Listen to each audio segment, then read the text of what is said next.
Ashna is talking about, mental and emotional abuse. Absolutely. So right now, we are talking about physical abuse, where there is a bodily threat to the other person. Few examples could be hitting, punching, pushing the person, or, sometimes adding something to the food so that there is a bodily damage. All of these are examples of physical abuse. Now, like Ashna is speaking. Ashna, I hope I'm pronouncing your name correctly. Otherwise, please forgive. Emotional abuse. It's not visible to the eyes, but only the ones who have gone through it are aware of the deepest, the dangers of emotional abuse, right? Emotional abuse, where there could be manipulations, where there could be guilt tripping others. Each one of these topics can become a session by itself. Srivatsan is talking about financial abuse. Absolutely. Financial abuse can take up so many shapes and forms. Imagine we all study, we want to work so that we can become financially independent. Maybe later your spouse says you cannot be working, or your parents or your in-law says you cannot be working, or you work, but the entire money you should give it to us. You don't have access to the money. Isn't that being abusive? Like Srivatsan says, that is going to be an example of financial abuse. Now, there can also be another form of abuse, verbal abuse. What is verbal abuse? People can sometimes hurt us through their words, right? Very similar to emotional abuse. See, emotional abuse can also happen without words. The way somebody makes faces when we are talking. When others are talking, they're fine. But when we are talking, they're like, oh, just that gaze, just that manner in which the person's expressions, that could be emotional abuse. But what does verbal abuse mean? Verbal abuse means abusing others through words, labeling, spreading rumors, not giving an opportunity for the other person to communicate. Like I said, each one of these we could talk about 5-10 hours, but I'm just introducing the concepts. Then we also have technological abuse. I hope all of you are listening to me. What does technological abuse mean? Technological abuse means, using technology as a platform to carry out several forms of abuse. Cyberbullying, like Noor is saying, cyberbullying, or cyber exclusion. What does cyber exclusion mean? Let's say all the friends, are in a WhatsApp group. When everybody comments or shares something, there are thumbs ups, smile, wow, and all that. But then when this one person is commenting or this one person is sharing something, nobody seems to respond. People may say, but we did not bully him or her. You did not bully, but then you excluded the person, right? You made the person unwanted in that cyberspace. So therefore, what I'm telling is technological abuse. The examples like some of you are saying, cyberbullying, cyber exclusion, misuse of social media. In fact, I think we have a session on cyberbullying. So we will be covering at length on bullying and cyberbullying. But I want you to right now know that cyberbullying can be a form of technological abuse, or cyber stalking, hacking, morphing. All of these are various forms of technological abuse. Now, we've spoken about 5 forms of abuse. What were they? Physical abuse, verbal abuse, emotional abuse, financial abuse, technological abuse, and now there is the 6th form of abuse. There is the 6th form of abuse, which in our society sometimes, people don't talk about it, but highly prevalent, which is sexual abuse. Are you all listening to me? The 6th form of abuse is going to be the focus of this session, especially that which happens during childhood. I hope there is clarity on all forms of abuse. And today we are going to talk about sexual abuse. There is Misbah Iram who's talking about spiritual abuse. Now, there could be multiple interpretation to that particular word, But then when somebody abuses in the name of, the spirituality, it can be considered, there is no term called spiritual abuse, but then I understand, the underlying, the thoughts with which Iram might have shared this in the name of religion, in the name of spirituality. Sometimes there are examples, right, of people violating each other's rights. So therefore, these are all various forms of abuse. And today, let's talk about child sexual abuse. I hope there is clarity. Now my screen is stuck for some reason. Just give me a second's time and then I'll get restarted. All right. Look at this. I've talked to you about who is a child legally. I've talked to you about what is abuse briefly. I've spoken to you about 6 forms of abuse. And today we are going to focus on sexual abuse. All right. But the most important thing is, what does this term prevention mean? See, a lot of times what would happen is, as children, sometimes not knowing what's happening, we report after being abused. That's very important. We need to be reporting, we need to act legally and take action, yeah, after abuse is happening. But what does the term prevention mean? Prevention, who would say what does the term prevention mean? Please put it on the chat mode. Is it good to stop after a problem has begun? Yes, of course, that's very, very important that we put an end after a problem has begun also. But sometimes, I would say most of the times, isn't it better that we avoid a danger beforehand? Wonderful. Several of you are using words like avoid the danger beforehand. Awareness, so that we can stop it before it occurs. Yeah.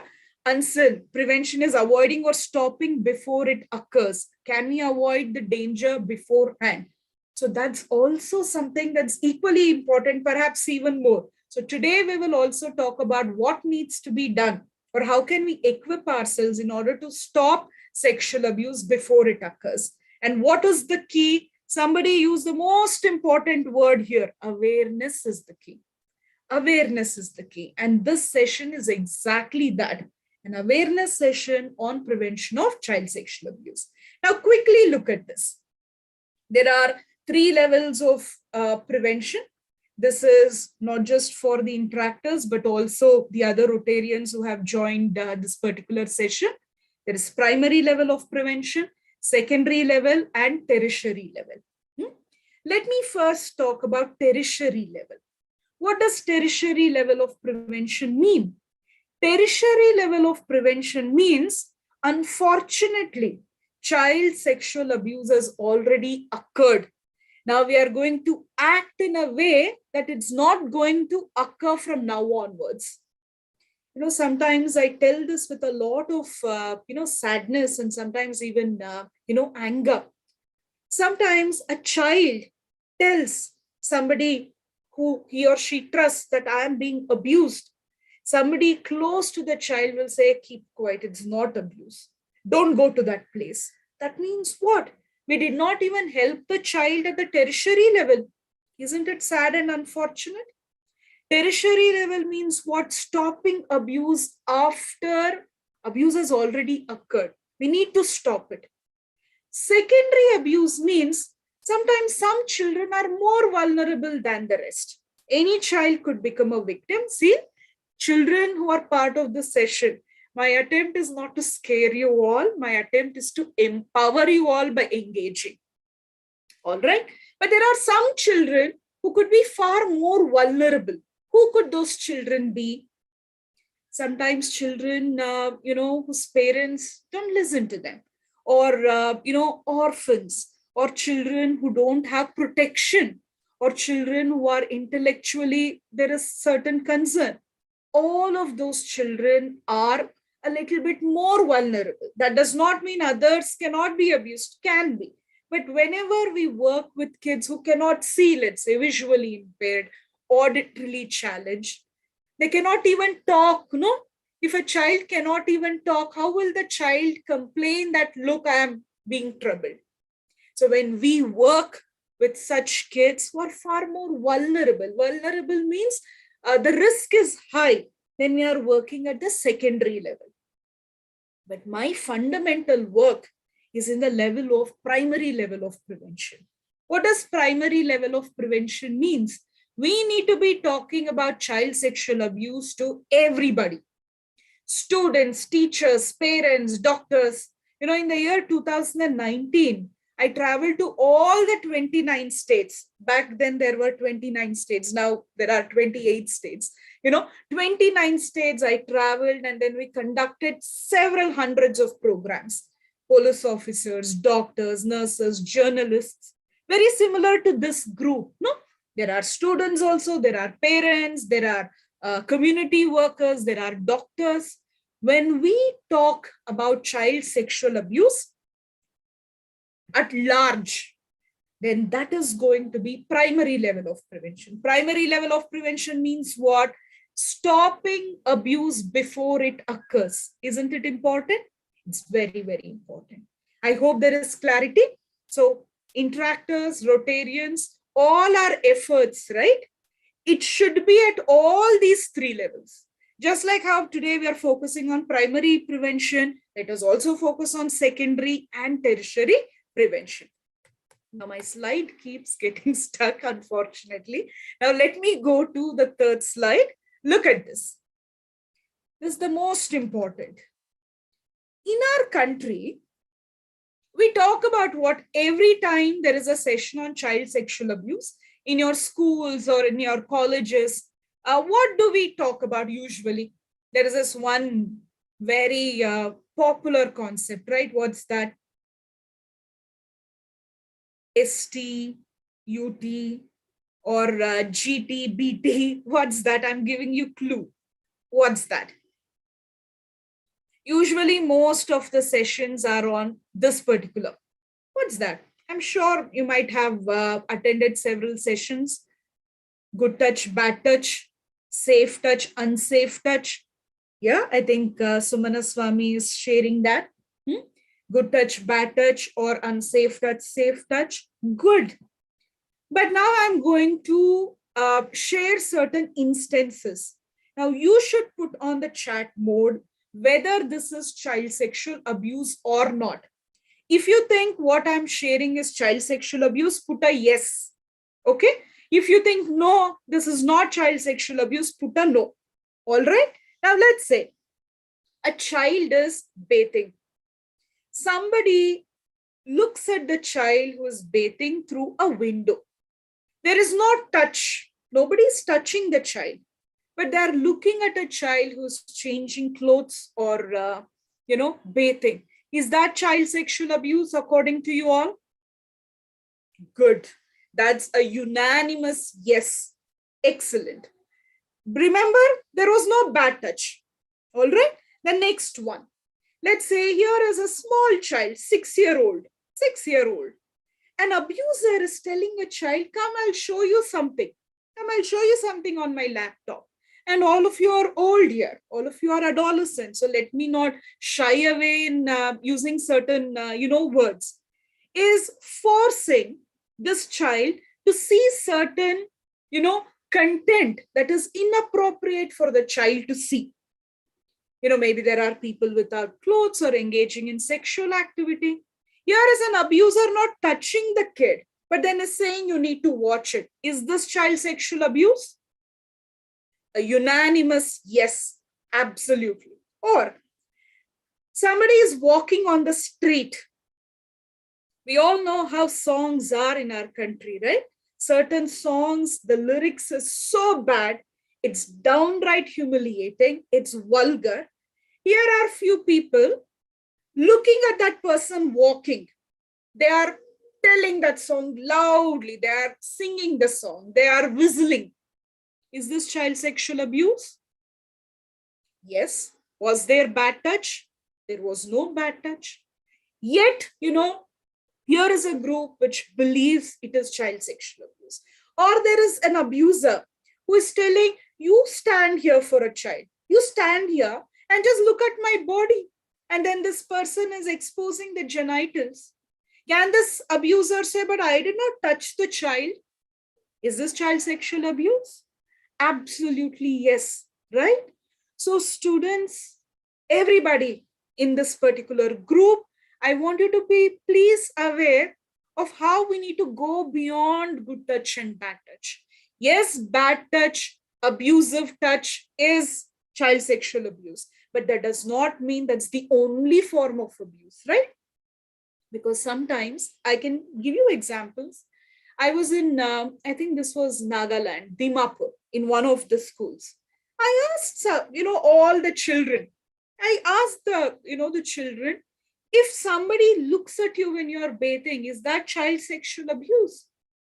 Unanimously, the whole group told me, no, ma'am, this is not child sexual abuse. And I'm asking them, why is it not abuse? Because I've had a session previously. The children are saying, ma'am, that person simply saw us, no? Can you believe? Why? Because their training was all about bad touch, unsafe touch. So these children believed that they need to report, they need to be talking about this as a problem to the parents or teachers only when the abusers are touching their private parts. But in this particular session, we spoke about how there are so many forms of child sexual abuse which does not involve touch. So, can you all promise me that we will take an action, not just when there is a bad touch, but when there is child sexual abuse where there is no touch? Is that a promise, everyone? Can you please put the word promise? Because I'm aware of certain adolescents who are like, that person only sent one text to me. Can you believe? Sexting. Randomly, somebody sends a message and it's an inappropriate message. And then we'll say, sorry, I didn't mean to send this message. I didn't mean to send this video.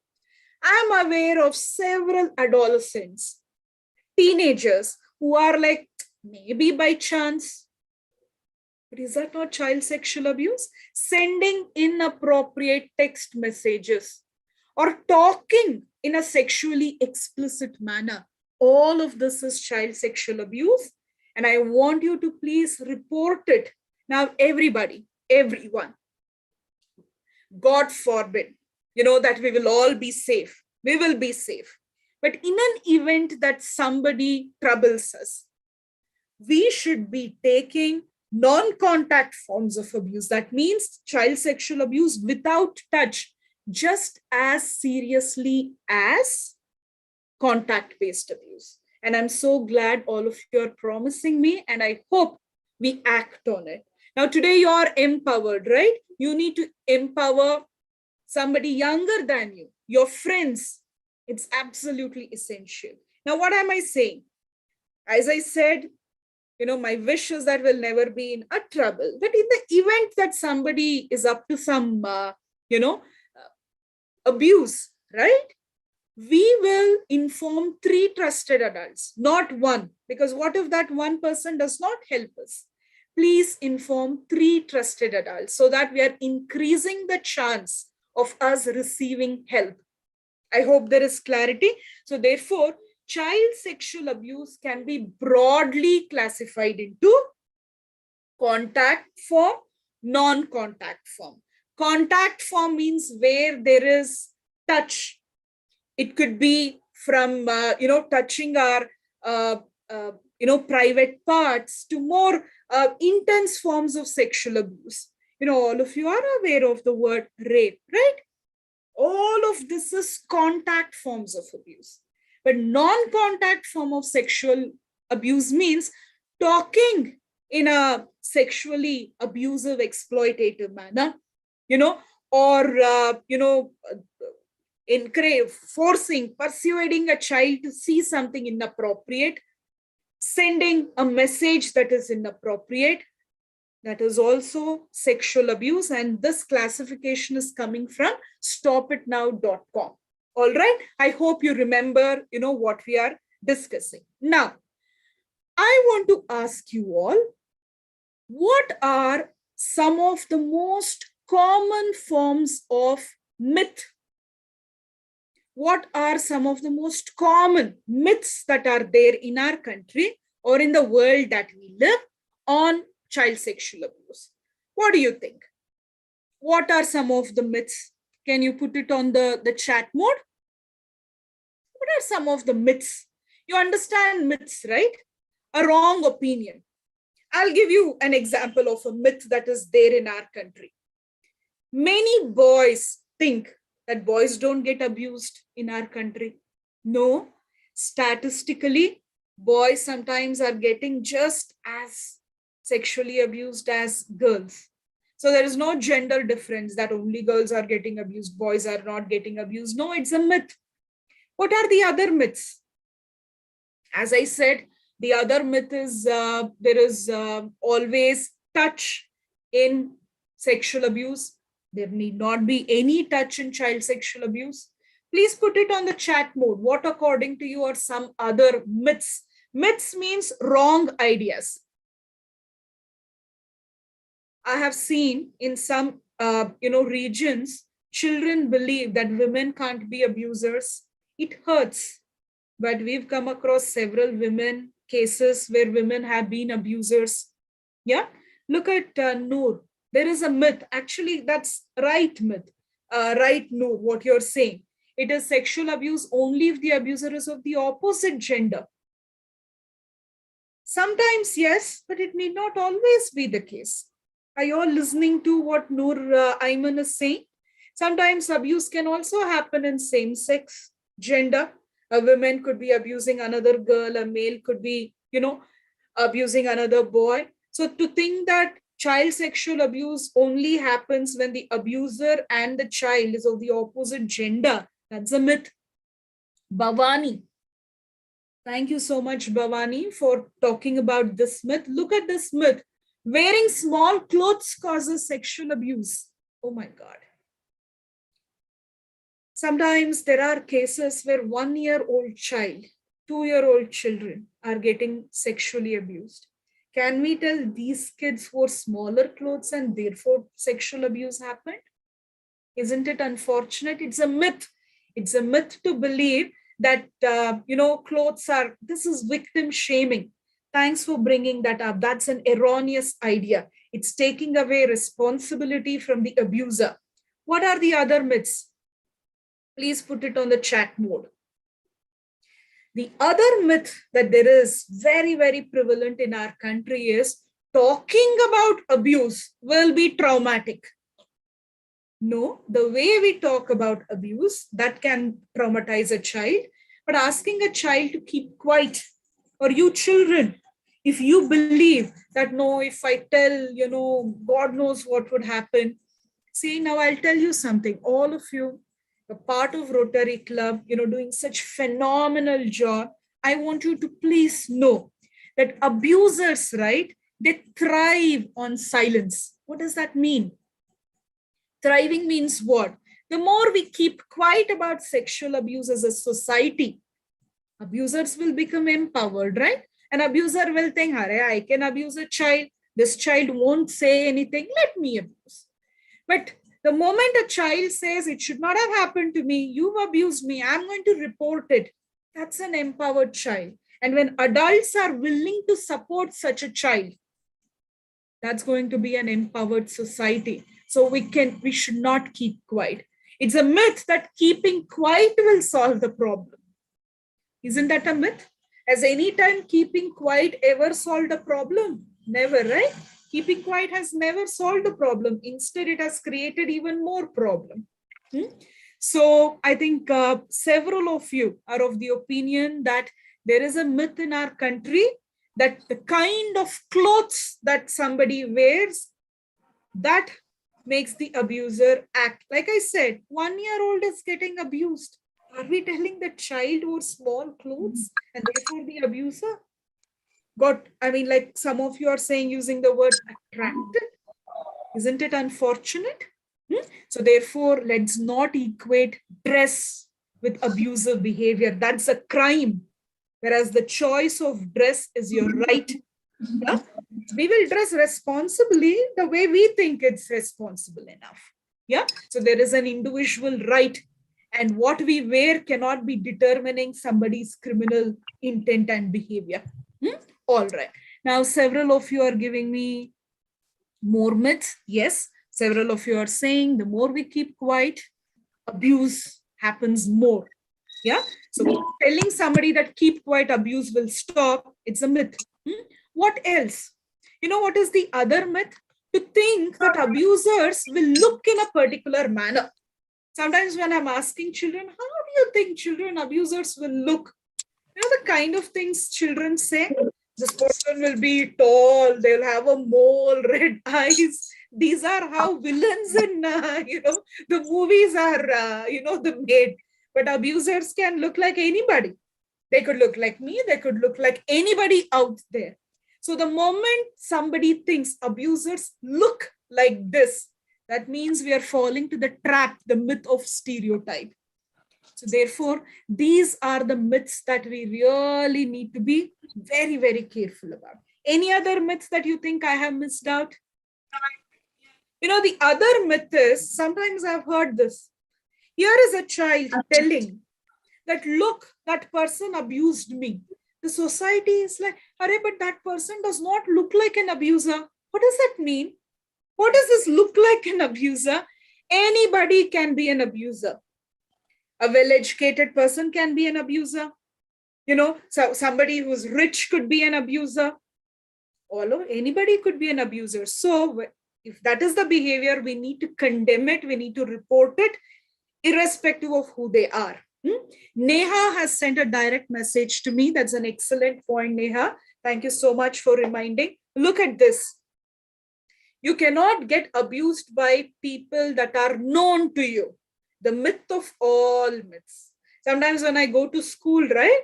When I'm asking, what do you know about abuse? They're like, stranger, danger, stranger, danger. That means here are kids who are thinking only strangers are dangerous. But you know, according to research, majority of the times child sexual abuse happens by known people. Somebody known to the child, somebody known to the family. So therefore, an abuser can also be an insider, not necessarily a stranger. Anybody could be abusers.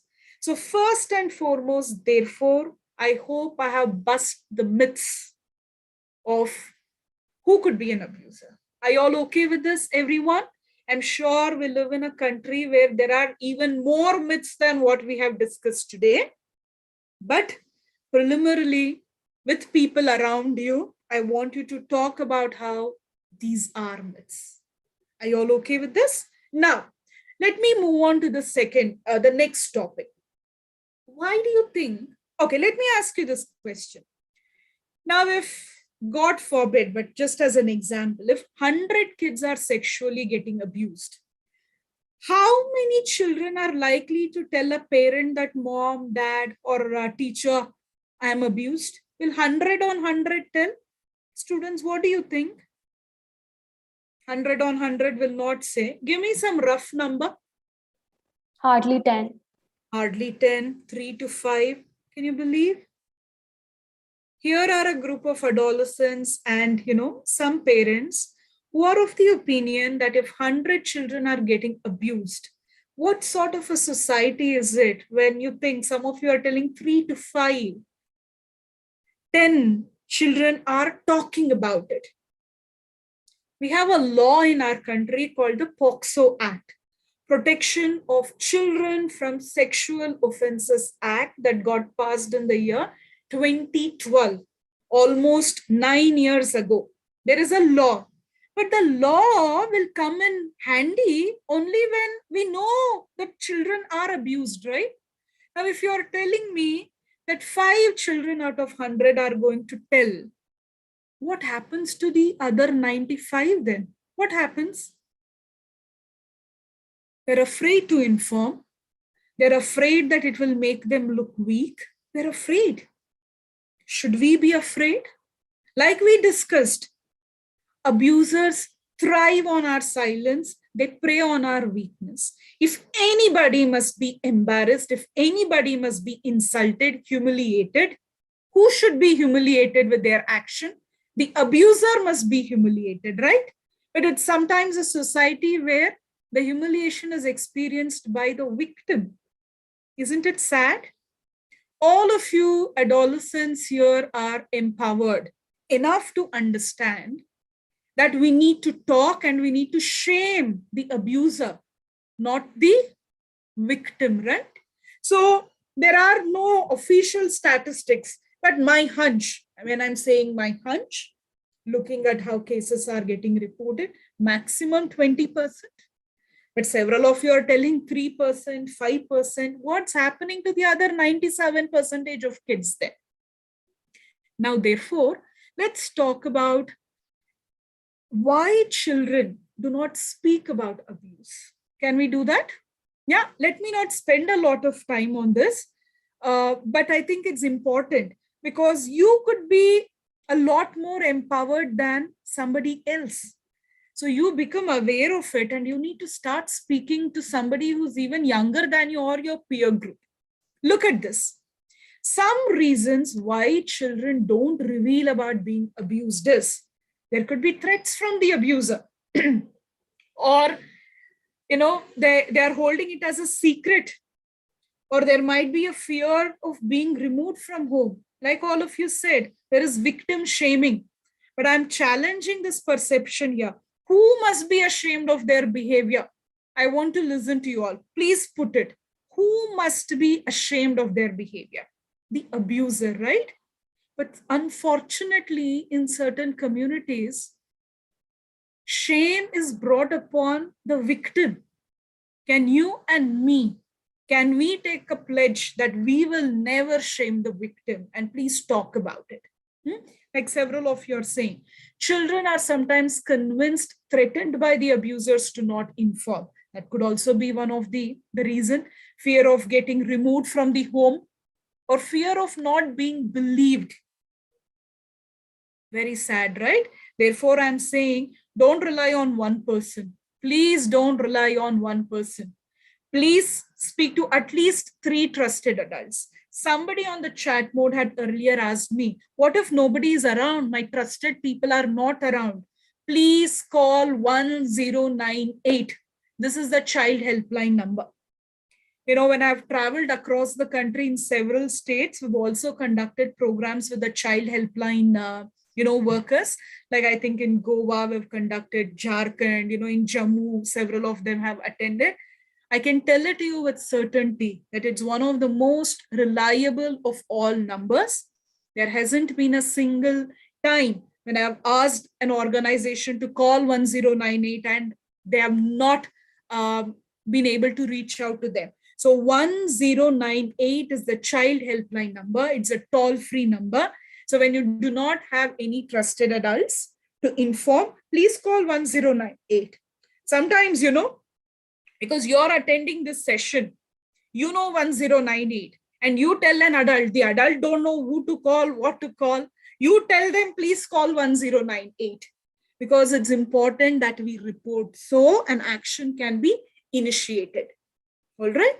Ansel is also saying fear that the victims will be ignored by the society. Absolutely. Imagine I seek help and then I don't receive help for what I've been through. So the other thing is, let's not imagine that this is what others will react. Don't imagine. So instead you tell. Therefore, I'm telling, tell as many number of people as possible. There's this organization in Bangalore. See, Mukta works on psychological aspects. There's this organization in Bangalore called Enfold. See, E-N, I'm typing it, E-N-F-O-L-D. This is an organization which exclusively focuses on prevention of child sexual abuse. If adults in your life, see, as I'm saying, sometimes it hurts to even use these words. I sincerely hope and pray that none of us ever go through this unfortunate, the experience. But in the event that we do go through, and people who we thought are trustworthy are not helping us for some reason, please call these institutions. Enfold 1098, please call, and help can be assured. All right. Sometimes fear of not being believed, fear of being blamed. Telling a child, you must have done something, therefore abuse happened. Isn't it unfortunate? Sometimes, look at the next point. An abuser can make it seem that the abuse is some sort of a punishment to the child. See, if when somebody is punished, we don't go and tell anybody, no? Because we are punished.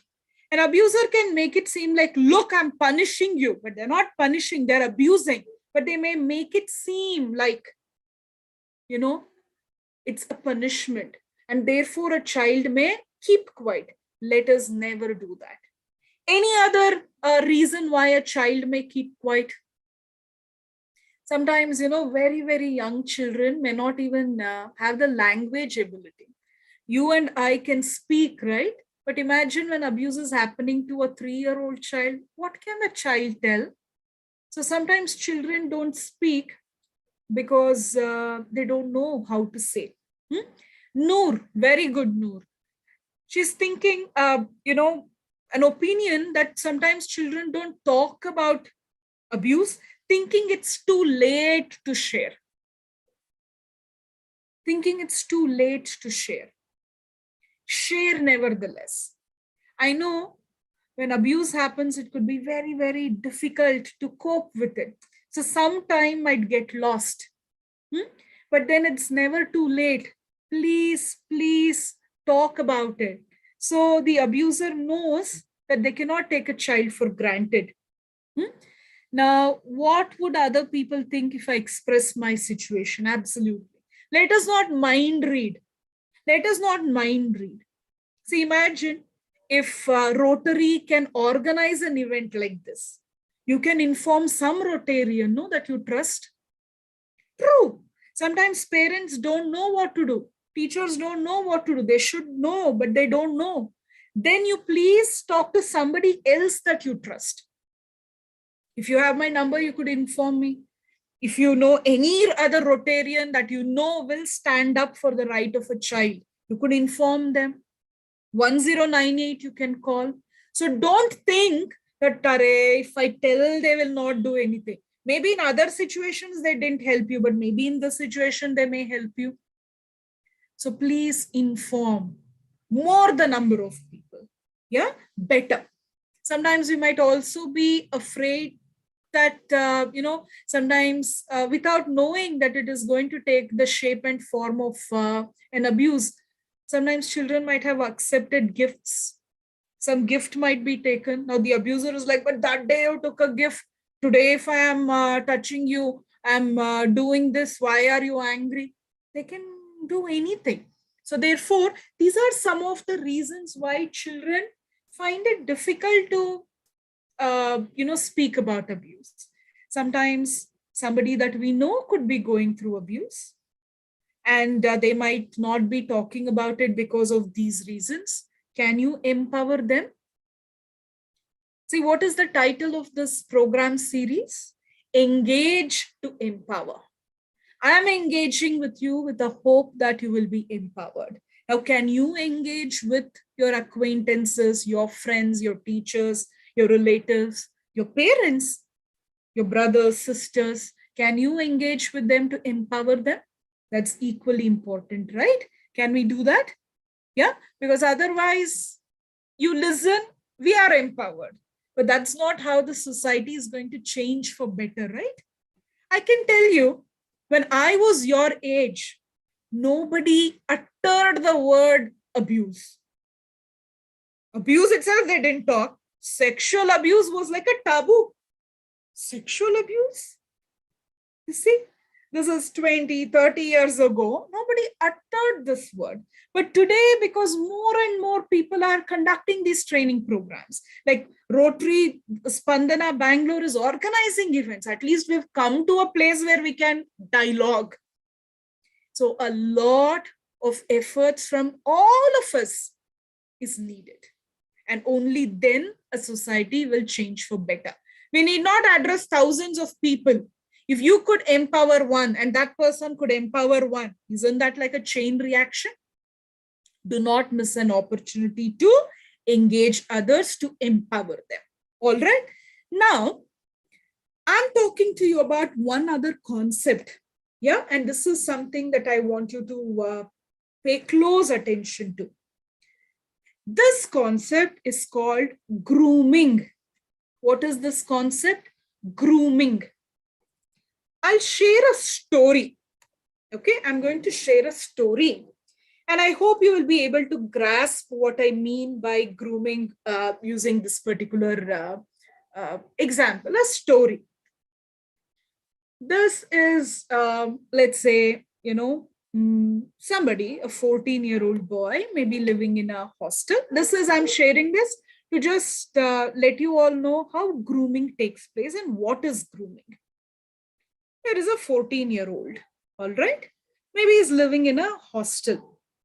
A warden knows that this boy loves to play with mobile phones, all right? But then there is a restriction that in the hostel, nobody could be using, the mobile phones. Now, this particular warden calls this boy and says, look, I'm going to give you a cell phone. Use it whenever you feel like, but don't tell other children about it. Now, the boy would think that, I don't want, why are you giving me? But then likes the cell phone. So took the cell phone. After a few days, I hope all of you are listening. After a few days, the boy receives a message from this warden that send a picture of yours. Because I like you. Because I like you, I'm giving you, the cell phone. Just send a picture. So the boy, dresses up well, puts on the fine shirt, pant, and then sends a picture. All right, over. The boy thought, fine, I have sent a picture. After a few days, the boy meets this particular warden, and the warden looks angry. And the warden is angry. The child is telling, good morning, sir. And the warden is like, what? Who do you think you are? And now the child is like, what did I do? I thought you liked me, gave the cell phone, asked for a picture. Now I'm convinced that you like me. And now why are you not talking to me? Why are you being rude to me? The child is thinking. The warden says, with a good heart, I give you a mobile. What type of a picture have you sent me? And the child is like, what picture did I send you, sir? I have sent you a nice picture. That child has no idea what's happening. Another person is like, is that what you tell me? I'll show you the kind of picture you've sent me. Come here. Now the boy goes near the warden and sees the picture. And in that picture, the head of this boy is the same, whereas the lower body, right, there is no clothes. What do you think has happened here? The boy did not send a naked picture. The boy has not sent a naked picture. But now this warden is saying, no, you sent me this naked picture. And now, like Ansel says, editing has happened. I'm looking for one word which starts from M. Morphing, editing, photoshopping, all of this has happened. Morphing has happened. Now, this in itself is child sexual abuse. It does not stop here. This itself is child sexual abuse, but it's not stopping here. The warden says, now I'm going to tell your school principal, I'm going to tell your parents that you sent me a naked picture. Now the boy, what would be his emotions now? What would the boy likely to be feeling? What could the person be feeling? Confused then? Betrayed? Very good. What else? Scared and confused? A combination of all these feelings, right? Accused for a mistake that he's not done. Now the warden says, okay, fine. I won't talk about this naked picture issue with anybody, but I am going to touch you in your private parts. I'm going to abuse you and you need to keep quiet about it. Are you all listening to me? Did sexual abuse start day one? The first day itself, did sexual abuse start? No. Instead, what did the abuser do? First, what did the abuser do? Build trust with the child. How did the trust happen? I like you. Keep the cell phone. Yes, like Neha is telling, the abuser befriended the child. That does not mean we should not be friendly with anybody. But what is that secrecy? Don't tell anybody that I'm giving you cell phone, all right? You see that? It's secrecy. And then trick happened. First, trust was built. Then what happened? The child got tricked. How did the child get tricked? How did the child get tricked? Send a picture. Sent a picture. Then editing happened. Then a blackmail happened that, oh, I'm going to tell everybody about this naked picture that you sent me, even though the child didn't send it. Then said, okay, I will not tell about this, provided you keep quiet about how I will abuse you. I'll touch your private parts. I'll engage in sexual abuse, but you need to keep quiet. The child keeps quiet, thinking that, okay, fine, let abuse happen, but let nobody know that, that rumor, a gossip that, I've sent a, yeah. You see how problem just got increased? So grooming means the process by which an abuser will first build trust with the child, trick the child, abuse the child, and then blackmail the child. Are you all listening to me? Now tell me, should this child have been careful after abuse happened? Or should the child have been, when should the child have been careful? You tell me. When was the first opportunity for the child to be careful? When? Yes. Like Ashana is saying, when the phone was given, by the time the warden asks for a picture, it's already too late. Already too late. No, second trick has begun. So when the cell phone was given in a secretive manner in itself, that should have been an ideal time when the child should have been careful and said no. Because an abuser, will observe this child, will this child fall trapped to my tricks? Now, see, if there are 100 kids, the abuser targeted one kid. Maybe because this kid is innocent. Maybe this kid trusts somebody easily. They might have observed, an abuser might have observed. So the moment a child said, no, sir, there is a rule in our hostel that there is no cell phone. And you being a warden, how could you be giving the cell phone? Then the person would have realized that here is a smart kid. Are you all listening to me? So therefore, for us to be able to prevent abuse, remember sometimes in our schools, they said, if bad touch happens, report. But by the time bad touch happened, abuse already happened, no? Shouldn't we be careful before child sexual abuse happens? And of course, we need to also be courageous if it happens later and we need to report. Did you all understand grooming, everyone? If you've understood, please put a yes. All right, good. So children, I want you to please be careful about grooming. See, now when I'm talking about all this, right? I want you to feel confident that you now understand the topic well. This is not to scare you. That's the last outcome. Okay? That's the last outcome. Instead, that's the last of things that you should feel. Instead, you should feel empowered. And trust me, an empowered child will come across as confident, right? An abuser will also be careful. An abuser is like, that child is too empowered. The child knows about this topic. So please be courageous, be confident. Let's not fall trap to the various tricks that, abusers may use. Are you all okay with this? I'm going to take exactly 5 more minutes and then we will open up, the question answer round. Now, what I'm going to talk, you need to listen to this very, very, very, very carefully. All right. I'm going to, all of you know acronyms. What is an acronym?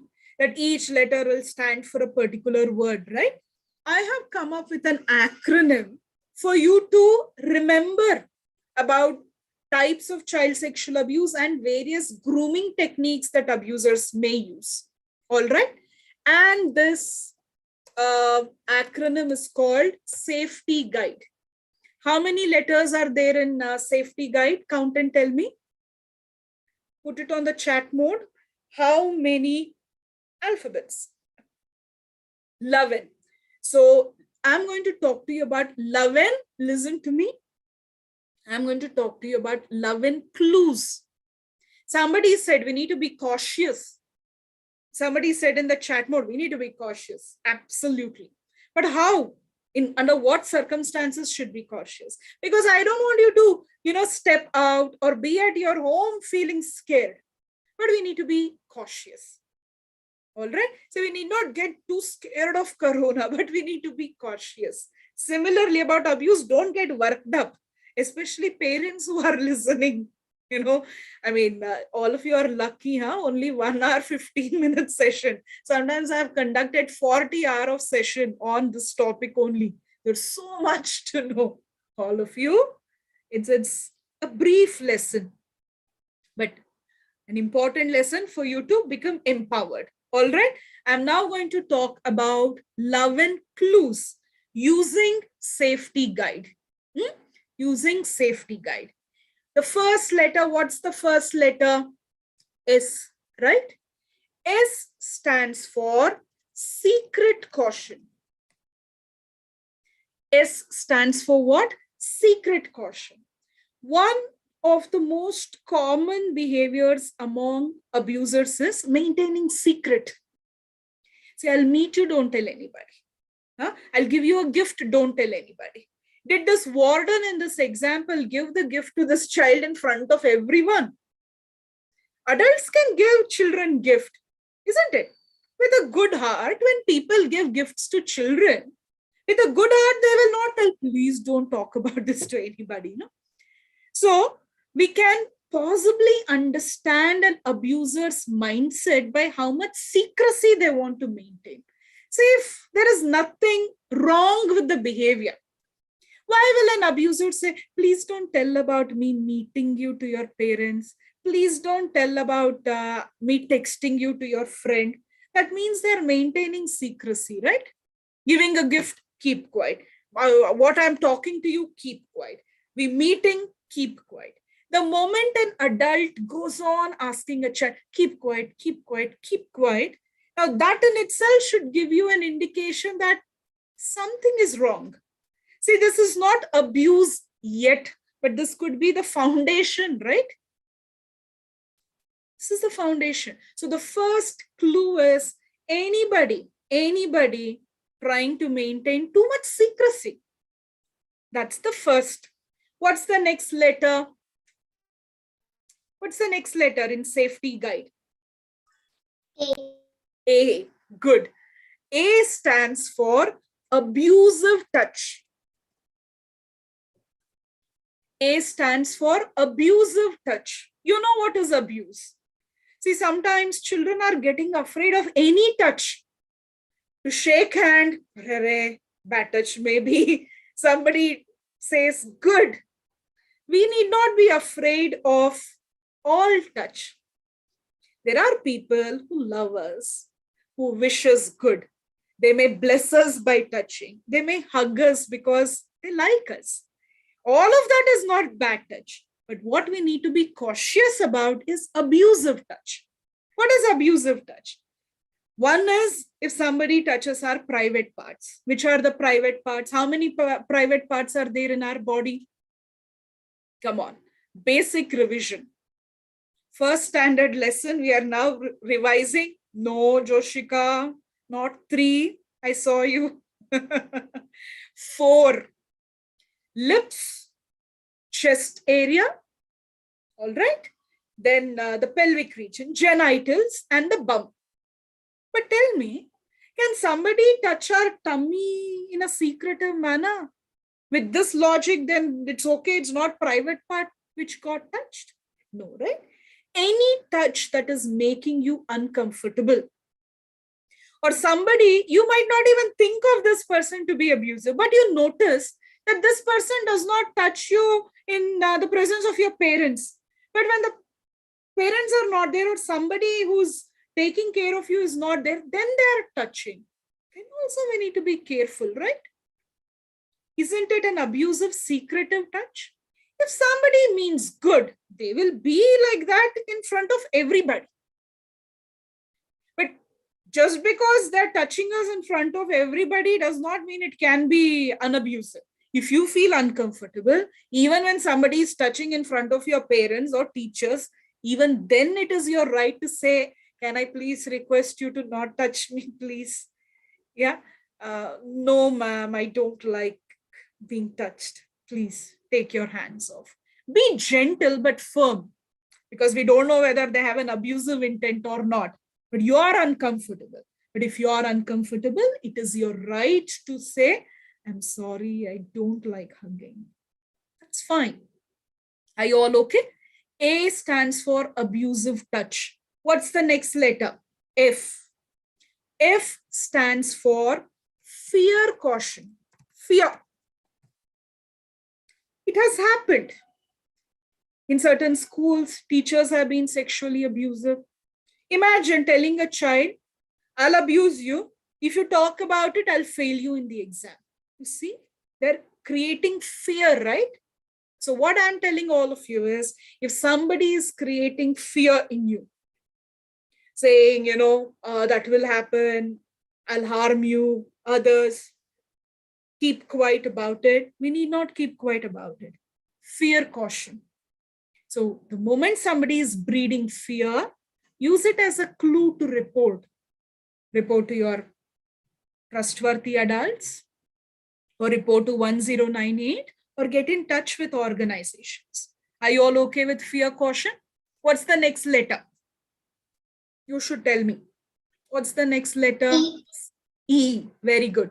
E stands for electronic device caution. What do you think electronic device caution is?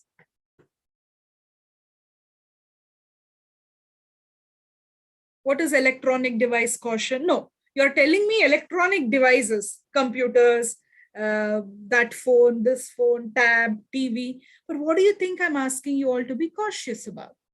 Sexting, sending some messages, or making a child watch inappropriate content, right? Or listen to this, or filming a child. They're not making the child watch something on electronic device, but instead they are filming the child, maybe when the child is bathing or changing clothes. Those videos that should not be watched. That's illegal in our country to watch. Yeah, adult content. Now, all of this is electronic device caution. Accessing, very good, Noor. Accessing someone's camera without permission, hacking. Now that is technological abuse. But if it has a sexual content, then it is not just technological abuse, but also sexual abuse. Are you all understanding? What's the next letter? Quickly. I see that I'm taking more time. What's the next letter? T.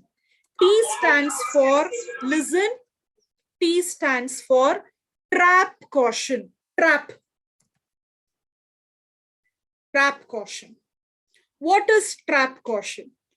Trap caution means, everyone listen to this.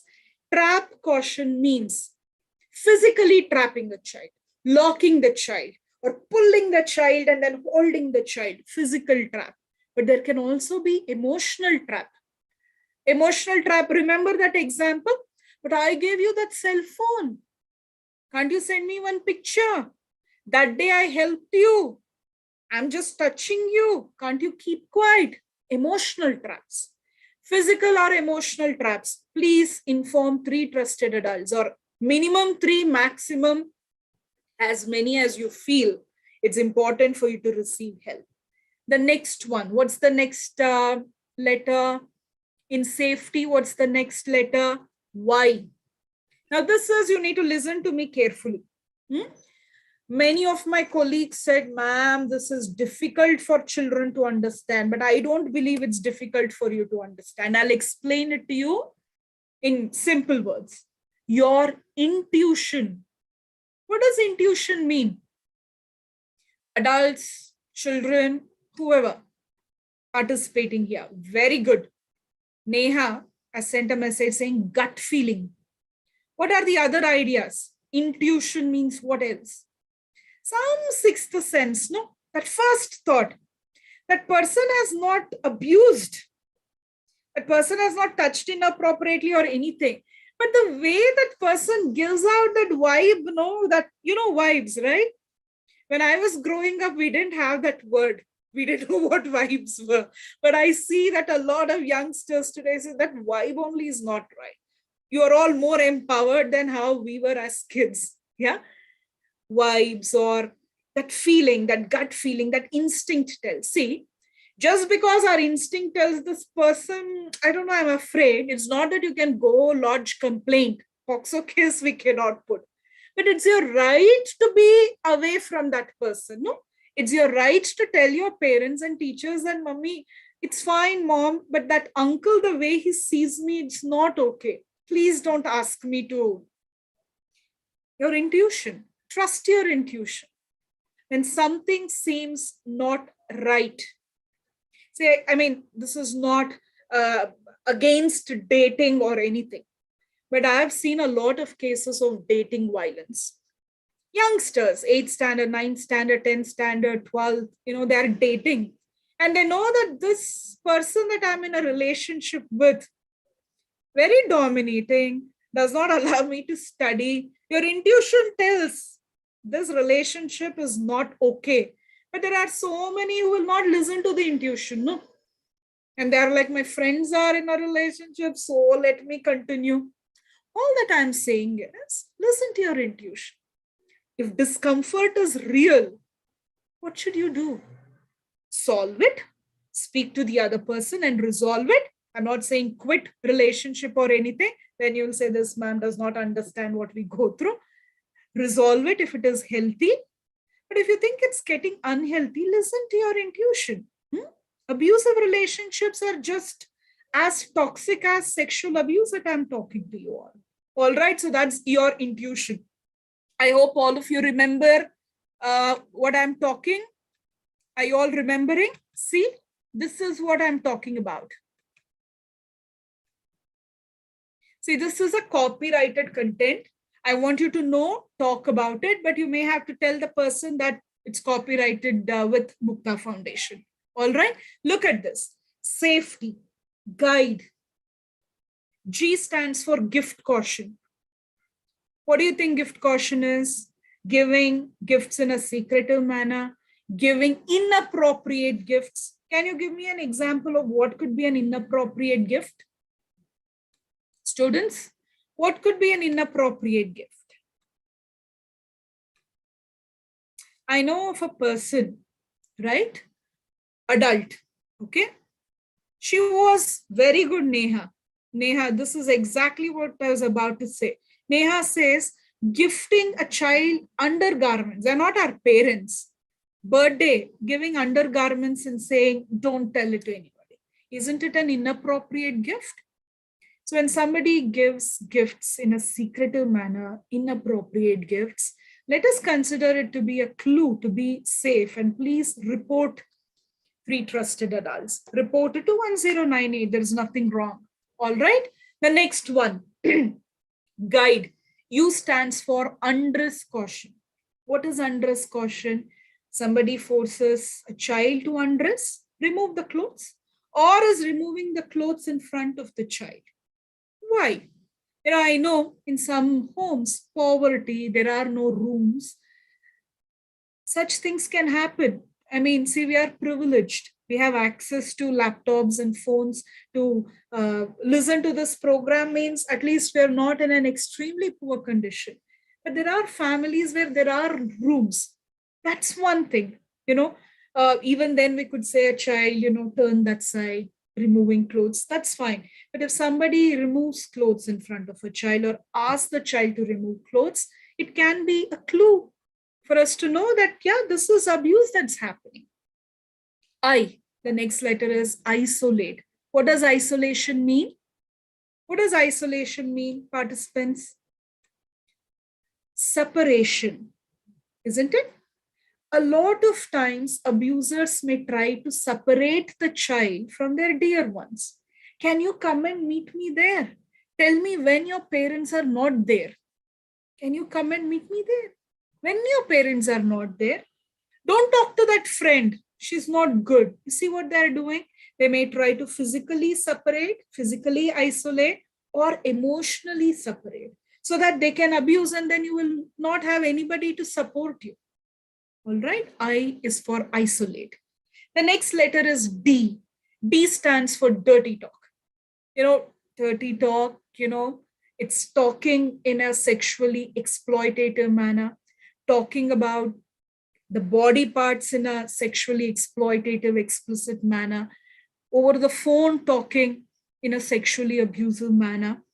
All of this is also legally and psychologically considered abuse. Don't think that that person is simply speaking. No, didn't touch. No, this is also child sexual abuse. What if the abuser says, that day when I talked to you like that, you kept quiet. Now I'm touching you. I talked to you about grooming, right? An abuser first, let's say, talks in a vulgar, sexually abusive manner. We found it disgusting. We found it abusive, but then we didn't tell anything, thinking that person is only talking.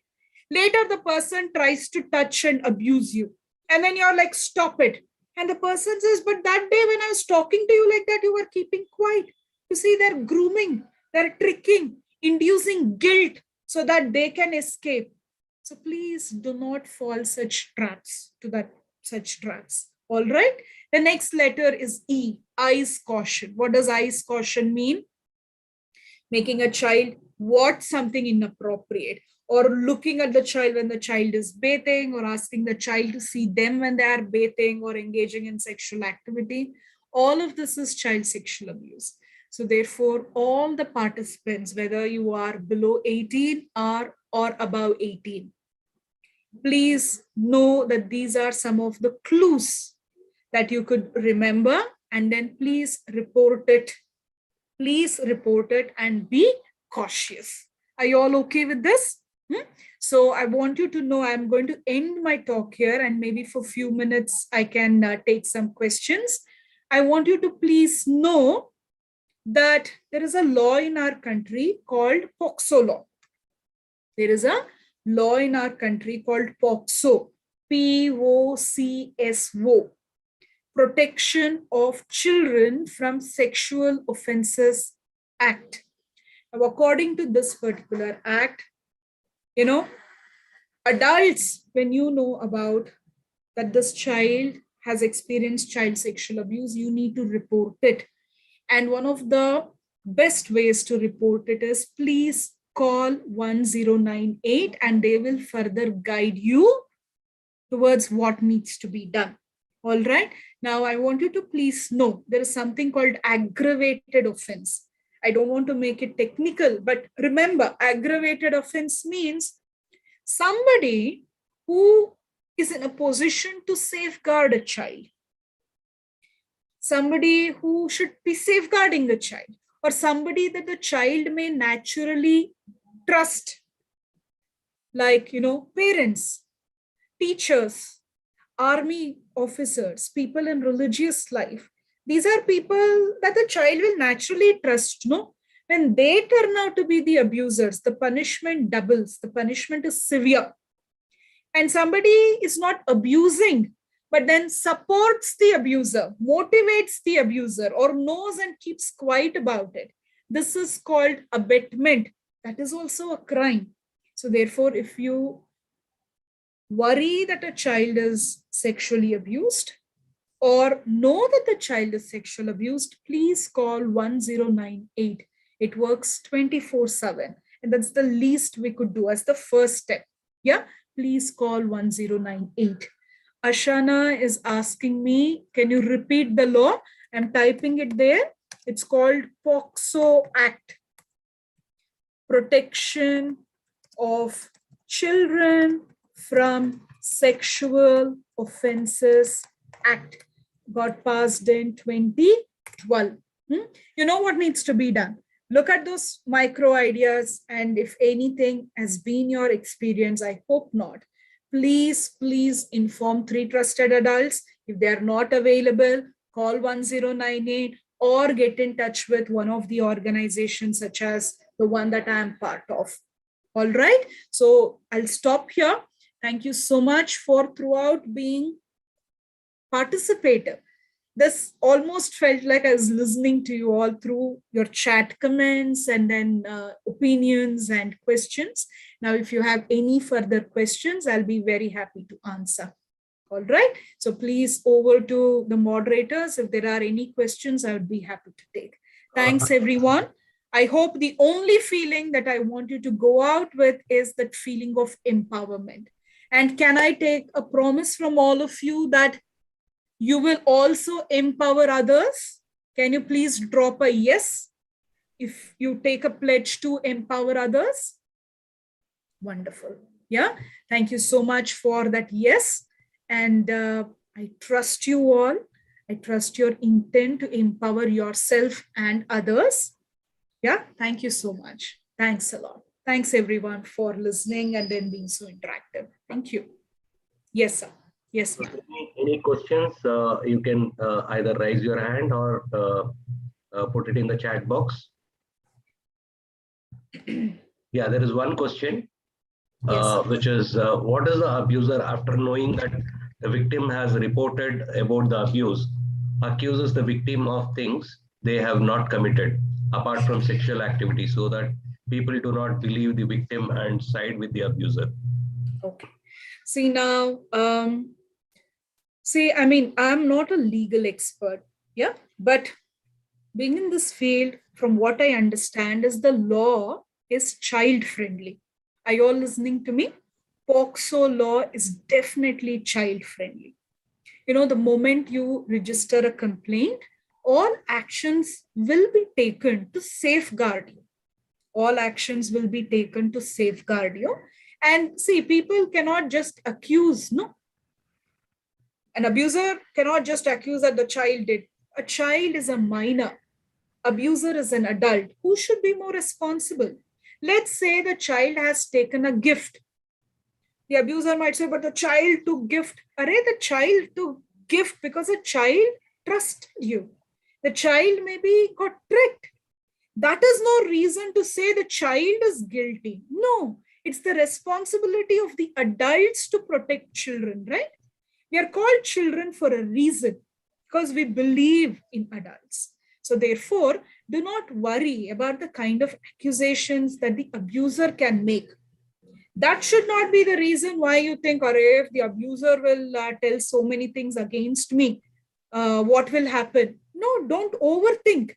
They may or they may not.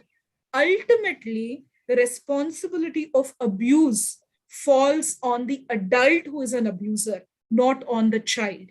Did you all understand? And please know the law is child friendly, Noor. The law is certainly child friendly. Do not think that the law will side towards the abuser. No, there will be tests done, evidences will be collected. And something like maybe the child took a gift, or maybe the child trusted the abuser. That's not the child's fault, right? The fault is on the side of the abuser. So don't think like this and then not report. Report, because you believe that truth will prevail. Whatever the opinions, but truth will prevail. If we've been abused as children, let's report. All right, let's report. Next question is, how to get rid of addiction of bad content on internet? Sure. How to get rid of the addiction to the bad content. So now I'm thinking, when you say, the bad content, it could be porn, yeah, adult content. Now, the first step is the awareness that it is turning out to be a problem. Are you all okay with this? the first step is to come out of that denial mode. Denial mode is, no, this is not a problem. Everybody watches it. What's wrong? No. Yeah, please know that people who are part of such content, maybe they themselves are victims of abuse. See, people, I don't know their backgrounds, but then, sometimes maybe they don't have food or education or somebody to care. The only way, their earning is through that. But when we watch and promote it, it's illegal, isn't it? So therefore, what do? Try to avoid it. Stop it. Distract yourself with something that is meaningful. Yeah. If by chance, you're not able to overcome it by yourself, seek the support of a counselor. Are you all listening to me? Please seek the support of a counselor. Now, when I say counselor, your school might have a counselor, or you might be aware of a counselor, or I'm just giving you some examples, okay? You can even call, portals such as iCall Helpline. iCall Helpline, you Google iCall Helpline, they provide free counseling services. But the first step towards overcoming it is an awareness that what I am going through is something that I am uncomfortable. I'm uncomfortable. So therefore, that's awareness is the key. Then avoid it, distract it, develop newer hobbies. And please know that when you watch adult content, we are promoting an industry which is suppressing people, which is being very abusive towards the people who are part of such. Yeah. So, that's one. If at all you're not able to overcome it, seek help. Promise yourself you will seek help. It's always better to stop it when the problem is not severe. If there's a problem, take immediate step. Okay. The next question Yes, is, sir. it also sometimes happens that after reporting the issue, the abuser blackmails it. Even more of it may go over its limits, such as kidnapping or even more. How to sort out when these kind of things happen? Sure. My understanding is when a report occurs that this child is sexually abused, right? An immediate action will be taken against the person. All right. So do not overthink. As I said, the law is child friendly. And when an abuser realizes that here is a child who's taken that courage to report it, and there are adults who are now supporting the child, don't think, these are all very filmy, that, this person will come out of the jail and then trouble and all that. Don't overthink. The law will protect the child. But, when the abuser might take more advantage, the abuser might take more advantage of the child, when the child is silent, when the people around the child are silent. So when you complain, the law will protect you. You need to have that particular belief. And please do not, watch a movie and then think about, that person coming out of the jail and then taking revenge and all that. Don't overthink. We need to do what is right. And what is right? To stand up for our rights as children. And what is right for the adults is to support the child who's been abused. All right. And please know that the law is child friendly and you will be protected. All right. Yes. Then. Ashwini ma'am, can I come in? Please, ma'am. Yeah. I just wanted to know, the topic is very powerful, intense, and very nicely explained by you. My concern is when the child feels an abuse, it is undergoing an abuse, when the child is whether a boy or a girl. Sure, ma'am. Many a times the society themselves turns hostile. It's like, when the child runs to the parent says, don't tell anybody. Yes. And if it happens in the school tries to hush it up. Correct. If it happens outside the school, maybe, as you said, the counselor may help the child in the school and bring it to the notice of the parents. Correct. And after the parents get to know about this, they want to hush it up because of, Sure. the child that I mean, it's not only the child, it's even a woman, Adults. lady, girl, like, Yeah. So many a times a child faces all these things. How do we change the mindset of the society? How do we say, yeah, my body is my right, it's not your right. You Absolutely. don't have any right on my body. See, one is, ma'am, campaigns, or Yeah. programs such as this. See, therefore, say for example, most of the programs on child sexual abuse will say, tell one trusted adult. Let's say maybe the child informed the grandmother because the child is very close to the grandmother, but the grandmother is begging the child, please don't tell anybody that your uncle is the abuser. So therefore, I'm emphasizing that's right. over and Yeah. over again, let the child minimum tell 3 trusted adults. And as much as possible, let these 3 trusted adults be in different places. Example, hypothetically, let's say the child was abused by a teacher in the school. If the child tells 3 other teachers only, what if these 3 teachers together convince the child that, hey, you are not abused, keep quiet? So then the child is silent. So therefore, what I'm saying is, let the child inform about his or her experience of abuse to 3 minimum, maximum, however many that the child trusts in different locations. Maybe the child can tell a psychologist like me, maybe a child can tell a Rotarian like you. At least chances of the child receiving help increases. That's the first idea. The second idea is, if a child has access to the cell phone or any medium of communication, let the child call 1098. And the only way that we can spread the message is through having programs such as this.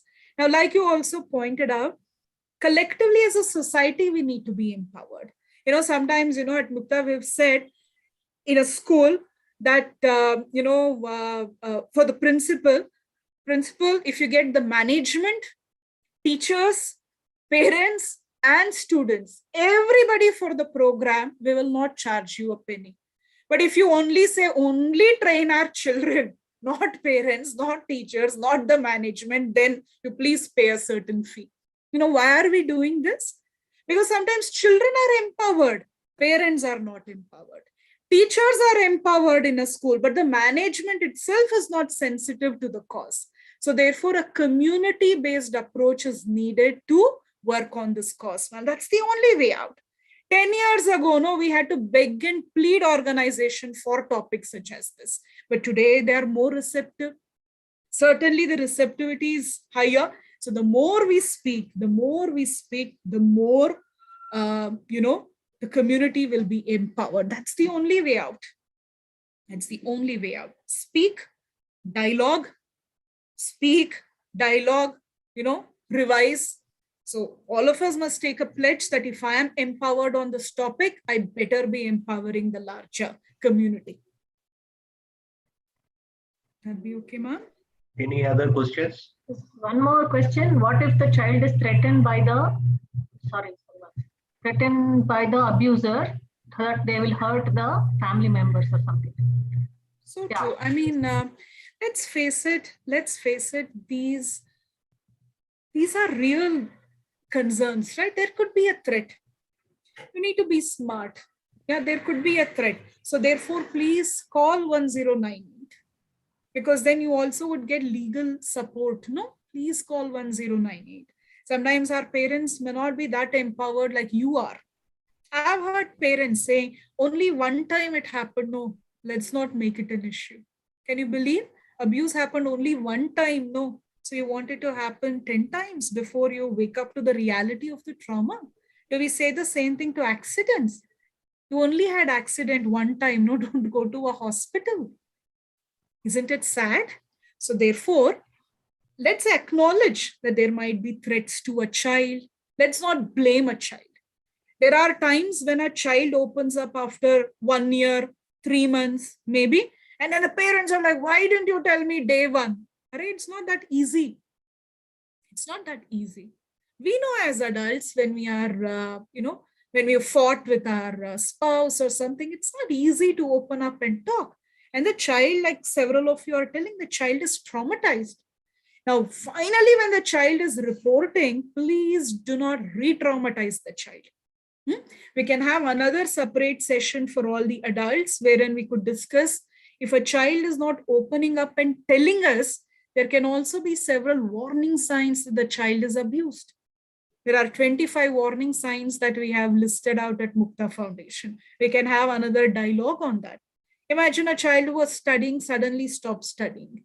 There are bite marks all over the body. The child is not telling that I am abused, but we need to be observant, right? So therefore, let's acknowledge the child might be afraid, but please be empowered to report. That's the first step. But for the adults, don't blame the child for reporting it late. Because when the child is afraid, it's difficult to report. Let's be empathetic. Whenever the child reports, let's take an action. And if you're a child, I know it's difficult, but please speak up more. You're a lot more empowered than the previous generation. Yeah, I mean it when I say that. Yeah, please speak up. I think there is one more last question. I think it's kind of repetitive, but I think the answers would remain the same. Sometimes family members, very close family friends abuse, and the elders of the family may not believe the child. So I think the answer would be 1098 and 1098? Yes. 3 different areas.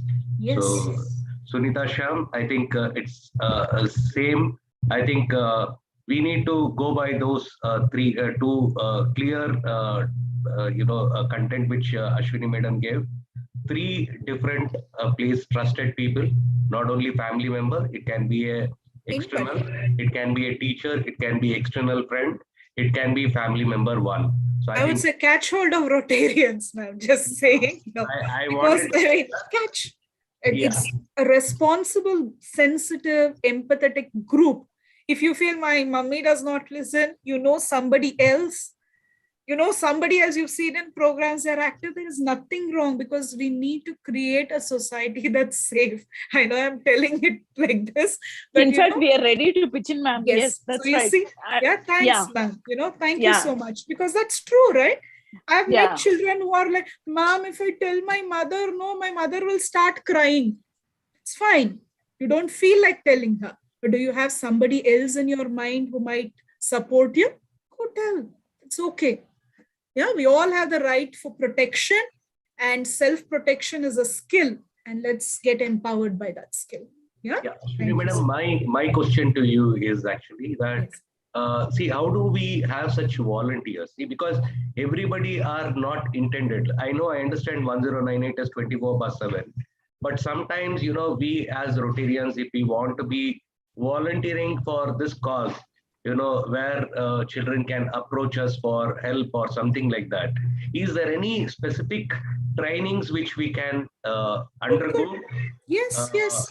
Can we have one session probably by you on that aspect, where we will actually pitch in Rotarians who would want to be a, we call it as action groups. We have something called action group. We can create action group for this. And we can have one specific group who will work only on this aspect. Absolutely, sir. Probably you can train us and you can guide us, how to take it forward. So we will probably try to take it. Wonderful idea, Shankar. Very nice thought. And probably you can take me as the first volunteer. Yes. Not as a volunteer alone, leader also. Let's do that. Let's commit to this idea. Let's implement this. I think a 3-4 hours program. Let's make it happen, sir.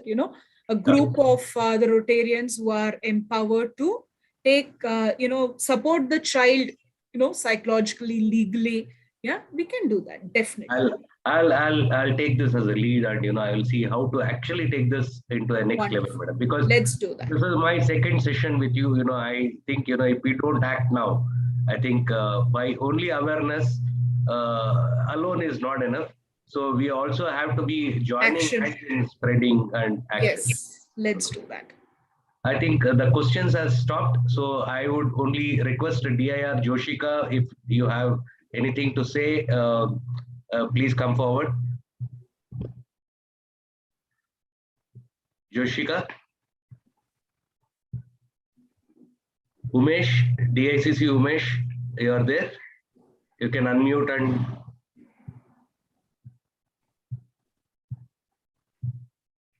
okay. So anybody else who would want to unmute and talk about how you felt about the session? So anyone, you can unmute yourself. There is something, a question, I think. Neha has asked a question. How to overcome trauma? Yeah. To trust people again. See, Neha, see, I'm unable to give you a generalized answer simply because each case would differ, Neha. You know, the way people experience trauma would, vary. But what I would suggest is, if you are a child, I don't know whether you're an interactor only, no? So if you're a child, the first step is to know that you are not at fault. You're not at fault. Legally, you're not at fault. Secondly, please seek therapy. So because all these, we need to look at the nuances. Why is the trauma? What are the symptoms of trauma? All of those. So my request, and anybody here, is please seek counseling, please seek therapy. Like I said, there are several people who are offering, free sessions, like I Call Helpline.